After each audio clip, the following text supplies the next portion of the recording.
Welcome students.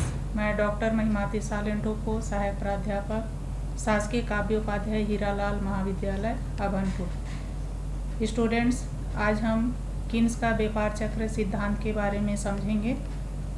अर्थव्यवस्था में होने वाले उतार चढ़ाव को व्यापार चक्र कहा जाता है। व्यापार चक्र के कई सिद्धांत हैं, कई अर्थशास्त्रियों के द्वारा व्यापार चक्र के सिद्धांत दिए गए हैं, जिसमें किन्स का व्यापार चक्र का एक सिद्धांत है। इसके बारे में आज हम समझने का प्रयास करेंगे।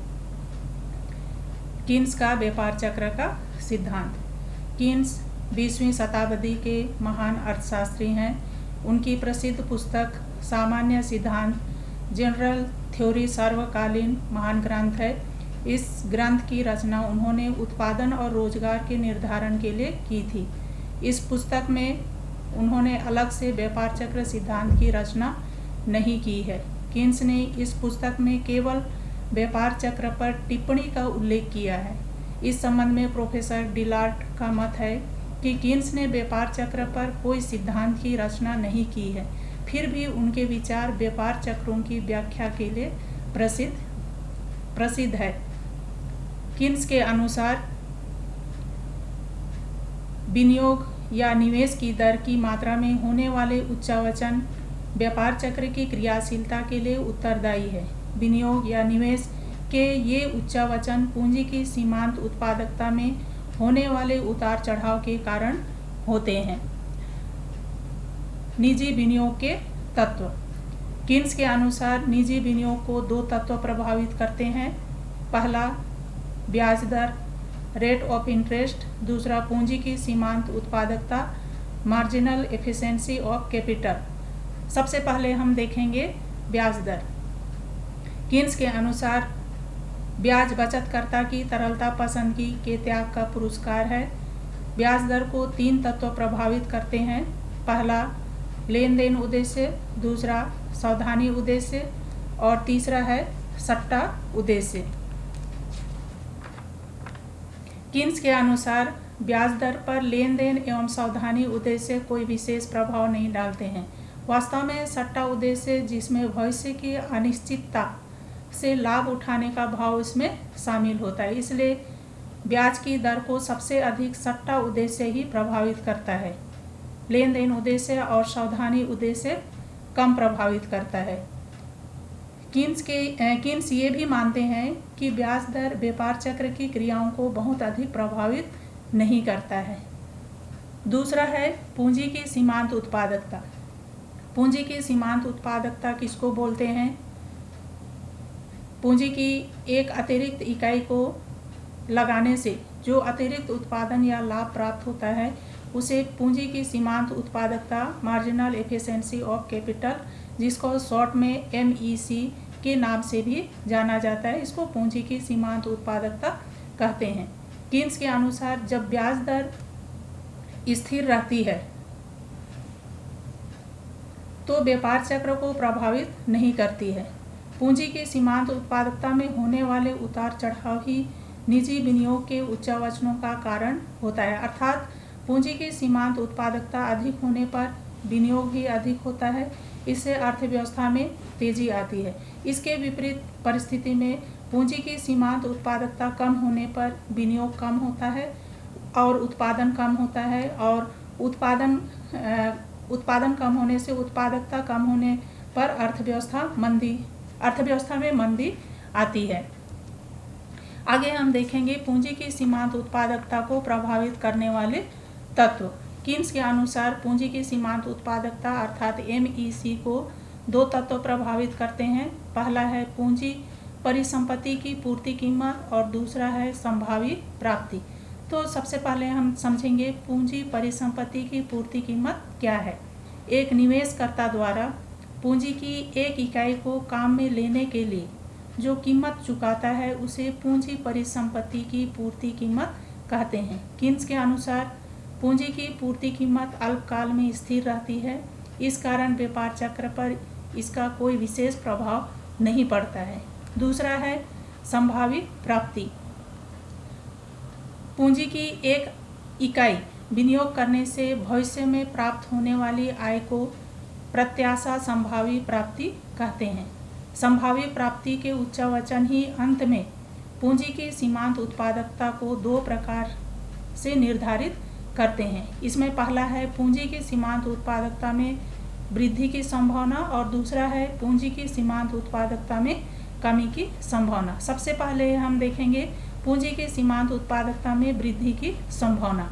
यदि भविष्य में पूंजी की सीमांत उत्पादकता में वृद्धि की संभावना होती है तो इससे निजी विनियोग बढ़ेगा और उत्पादन, रोजगार और आय में भी वृद्धि होगी।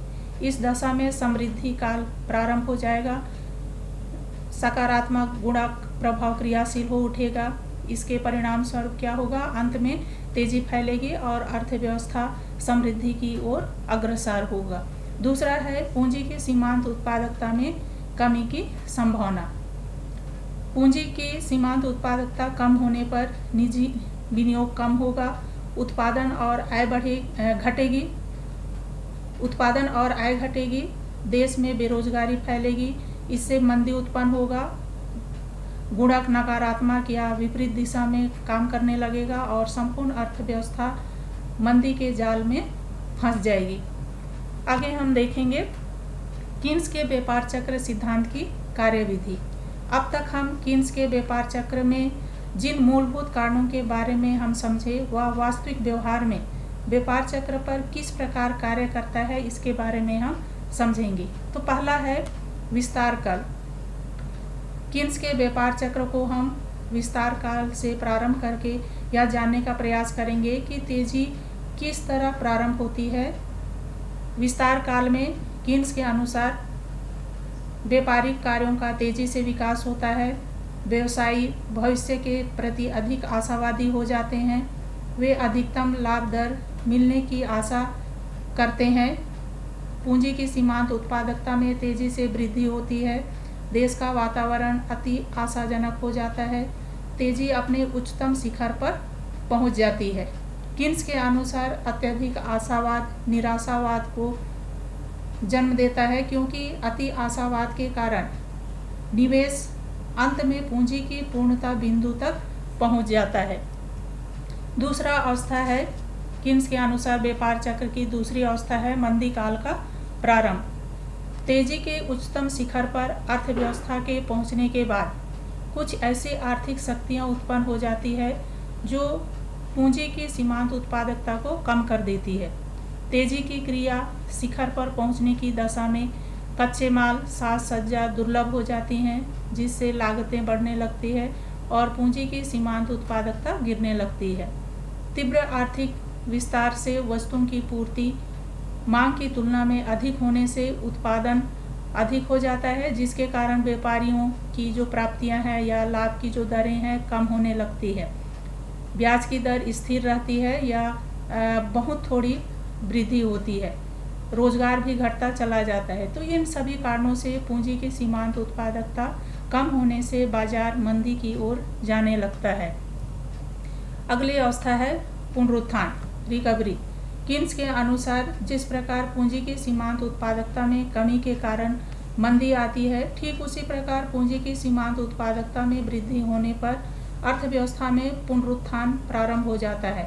प्रारंभ में पुनरुत्थान धीमी गति से होता है, किंतु कुछ समय के बाद पुनरुत्थान की गति तेज हो जाती है। इसके कुछ कारण है जिसके कारण पुनरुत्थान की जो गति है वो तेज हो जाती है। पहला कारण है इसमें समय के साथ साथ कारखानों के संयंत्र एवं मशीनें घिस जाती है, जिससे उसका प्रतिस्थापन करना पड़ता है, अर्थात उसको बदलना आवश्यक होता है। इससे नए संयंत्र एवं मशीनों की मांग उत्पन्न होती है। दूसरा कारण है समय बीतने के साथ वस्तुओं का अतिरिक्त स्टॉक खत्म हो जाता है, इससे वस्तुओं की मांग में वृद्धि हो जाती है। ये दोनों कारण नई व्यावसायिक प्रक्रिया को प्रोत्साहित करते हैं। इसके अतिरिक्त कच्चे माल और साज सज्जा की कीमतें गिरने से उत्पादन लागत कम हो जाती है, श्रमिकों की मजदूरी भी कम हो जाती है। इन सभी कारणों से पूंजी की सीमांत उत्पादकता बढ़ती है और अर्थव्यवस्था मंदी की अवस्था से निकलकर पुनरुत्थान की ओर अग्रसर हो जाती है और अर्थव्यवस्था में निराशावाद का स्थान आशावाद ले लेता है। आगे हम देखेंगे व्यापार चक्र को प्रभावित करने वाले अन्य तत्व। तो इसमें पहला तत्व है मोड़ बिंदु की व्याख्या। कीन्स ने व्यापार चक्र के मोड़ बिंदुओं, जहां से व्यापार चक्र एक स्तर के बाद दूसरे स्तर पर जाता है, इसकी व्याख्या दो रूपों में की है। पहला है निम्न मोड़ बिंदु और दूसरा उच्च मोड़ बिंदु। कीन्स ने बताया है कि जरूरतमंद ऋण प्राप्तकर्ताओं को अतिरिक्त ऋण देने की क्षमता बैंकों में नहीं होती है और इसी क्षमता के अभाव के कारण अर्थव्यवस्था में निम्न और उच्च मोड़ बिंदु की दशा उत्पन्न होती है। दूसरा है सीमांत उपभोग प्रवृत्ति, जिसको MPC के नाम से भी जाना जाता है। कीन्स के अनुसार व्यावसायिक तेजी का मूल कारण उपभोग की सीमांत प्रवृत्ति MPC है, क्योंकि समाज की घटी हुई आय के अनुपात में उपभोग व्यय को घटाना संभव नहीं होता है। इसी उपभोग की सीमांत प्रवृत्ति के कारण अर्थव्यवस्था में उत्पादन व्यय का एक सीमा से नीचे घटना संभव नहीं हो पाता है। आय जिस अनुपात में कम होता है उसी अनुपात में उपभोग प्रवृत्ति कम नहीं होती है, उससे कम अनुपात में उपभोग प्रवृत्ति में कमी आती है। तो इसी से पूंजी की सीमांत कुशलता पर अनुकूल प्रभाव पड़ता है, जिससे आर्थिक जो क्रियाएं हैं ऊपर बढ़ने लगता है। इससे संपूर्ण अर्थव्यवस्था पुनरुद्धार से ऊपर उठकर तेजी से समृद्धि की ओर बढ़ने लगता है। आगे हम देखेंगे कीन्स के सिद्धांत की आलोचना। कीन्स का जो व्यापार चक्र का सिद्धांत है, इसकी आलोचकों के द्वारा आलोचना की गई है। तो इसमें आलोचना का पहला बिंदु है पूंजी की सीमांत कुशलता। MEC नामक शब्द अस्पष्ट है। कीन्स के अनुसार आर्थिक संकट का कारण MEC में अचानक आने वाले गिरावट है, जिसकी आलोचक के द्वारा आलोचना की गई है। इसकी आलोचना प्रोफेसर हैजलिट ने किया है और वो हैजलिट कहते हैं कि कीन्स का पूंजी की सीमांत उत्पादकता शब्द ही अस्पष्ट है, क्योंकि MEC का अनेक अर्थों में प्रयोग होता है, जिस ओर कीन्स ने कोई ध्यान नहीं दिया गया। इसलिए कीन्स के इस व्यापार चक्र सिद्धांत की आलोचना की गई है। प्रोफेसर कीन्स ने MEC की अचानक गिरावट को ही संकट कहा है। संकट की यह जो व्याख्या है या तो असत्य है या हैजलिट के अनुसार यह एक स्पष्ट भूल है, जिसके कारण प्रोफेसर हैजलिट कीन्स के व्यापार चक्र सिद्धांत की आलोचना करते हैं। दूसरा कारण है अविश्वास के कारणों की व्याख्या नहीं।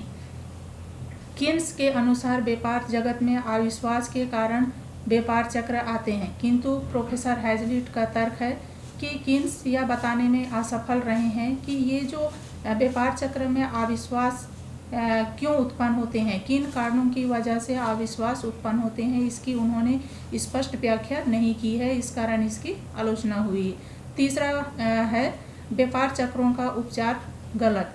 कीन्स ने सस्ती मुद्रा नीति या कम ब्याज दर को व्यापार चक्र के संकट से निपटने का उपाय बताया है, जो ठीक नहीं है। आलोचक मानते हैं कि सस्ती मुद्रा नीति से कम ब्याज दर होने से अधिक ऋण लिया जाएगा, अत्यधिक साख का प्रसार होगा, विवेकहीन सट्टेबाजी आदि को प्रोत्साहन मिलेगा, जिससे व्यापार चक्र के संकट और अधिक गहरे होते हुए चले जाएंगे। अगला है गुणक त्वरक परस्पर क्रिया की उपेक्षा। कीन्स के व्यापार चक्र सिद्धांत में केवल निवेश गुणक को अधिक महत्व दिया गया है, त्वरक की उपेक्षा की गई है। गुणक अकेला परिवर्तन लाने वाला शक्ति नहीं होता है। अर्थव्यवस्था में चक्रीय परिवर्तन में गुणक और त्वरक की परस्पर क्रियाएं पाई जाती है, जिसकी इस सिद्धांत में उपेक्षा की गई है। इस कारण भी कीन्स के व्यापार चक्र सिद्धांत की आलोचना की गई है। अगला है नियंत्रित विनियोग नीति। मंदी और बेरोजगारी को दूर करने के लिए कीन्स ने सरकार द्वारा नियंत्रित विनियोग नीति का समर्थन किया है, किंतु आलोचक मानते हैं कि नियंत्रित विनियोग नीति से संपूर्ण अर्थव्यवस्था उन अधिकारियों के हाथों में चला जाता है जो ना तो पूर्णतः विवेकशील होते हैं और ना ही उन्हें इतना ज्ञान होता है। इस कारण भी इस सिद्धांत की आलोचना हुई है। अगला है समय क्रम की अनियमितता। कीन्स यह बताने में असफल रहे हैं कि व्यापार चक्र बार बार और एक निश्चित क्रम में ही क्यों आते हैं और इसका समय क्या होगा, 3 साल होगा कि 5 साल होगा कि 6 साल होगा, इसके बारे में उन्होंने कोई स्पष्ट उल्लेख नहीं किया है। इसलिए भी कीन्स के व्यापार चक्र सिद्धांत की आलोचना की गई है। इस प्रकार इन आलोचनाओं के आधार पर यह कहा जा सकता है कि कीन्स का व्यापार चक्र संबंधी जो विचार है पूर्ण रूप से सर्वमान्य नहीं है। ये सभी लोगों के द्वारा स्वीकार नहीं किए जाते हैं। धन्यवाद।